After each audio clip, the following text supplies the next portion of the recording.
Hey, Livinpink here for Quantic Gaming, joined by Team Dignitas, Scarra. How are you doing this weekend, sir? I'm doing pretty good. A little bit of a rough weekend in terms of like gambling and travel issues, but the games have been pretty interesting today, and we're about to start two of the best sets of the day. So I'm pretty excited to be here. And you're not playing this weekend, so what are you doing? I'm kind of just here as a spectator. It was really close to Vegas, so I was able to drive down here, and I kind of am helping IPL out with some pre and post game analysis.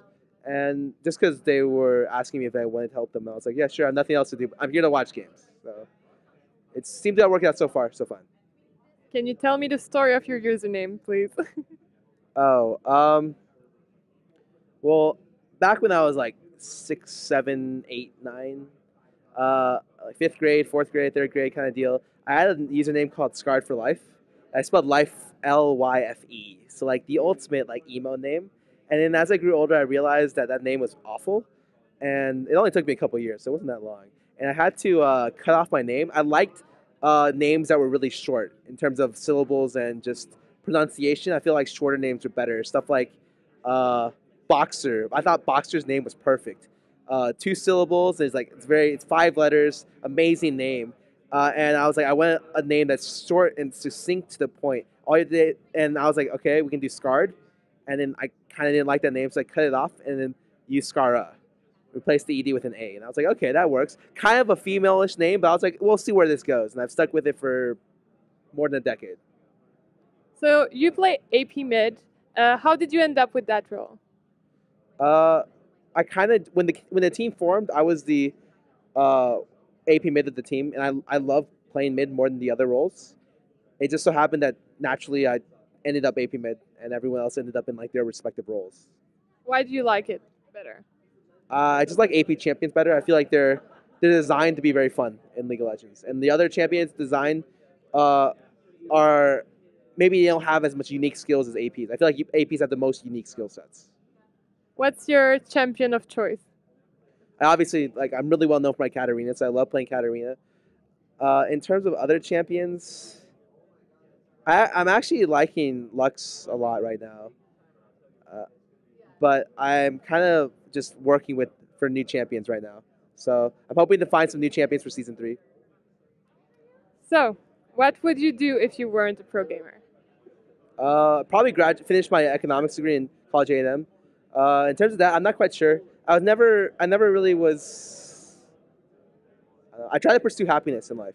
I feel like that's what most people should do. I feel like the pursuit of happiness should be something that should be key in everyone's goals. It just so happens that I found video games, and I've been very happy playing video games professionally. So I can't really see myself doing anything else right now. Did you kind of fall into it, or was it something planned? Were you aiming for it? No, I wasn't aiming for it, but I kind of lucked out getting into the scene. I feel like that's how most of the people do. A combination of luck and dedication works, and the more it's luck to get in, but to stay in, you need to be dedicated to playing the game. And it just so happens that I play this game so much that I got pretty good at it, and I got picked by Team Dignitas back when we had like a pretty good team. We still have a good team, but yeah. Do you play any other games? Typically, I occasionally have to take breaks from League. It's just like you can't grind League 7 days a week, 12 hours a day. It's like even the Koreans have break days on Sundays. I think like it's just like it's not healthy. So I play like other like random indie games, and I sometimes go and like read books. I used to be really heavy into book reading. I like a lot of fantasy. I read a lot of stuff. I once in 1 month I read like 29 books and like pretty significant books like 600 plus pages of book like Joe Abercrombie, Name of the Wind. Finished a lot of like random stuff by just a bunch of different authors, and I kind of want to go back to that. So I'm looking to pick up some more fantasy novels pretty soon. What's your favorite book?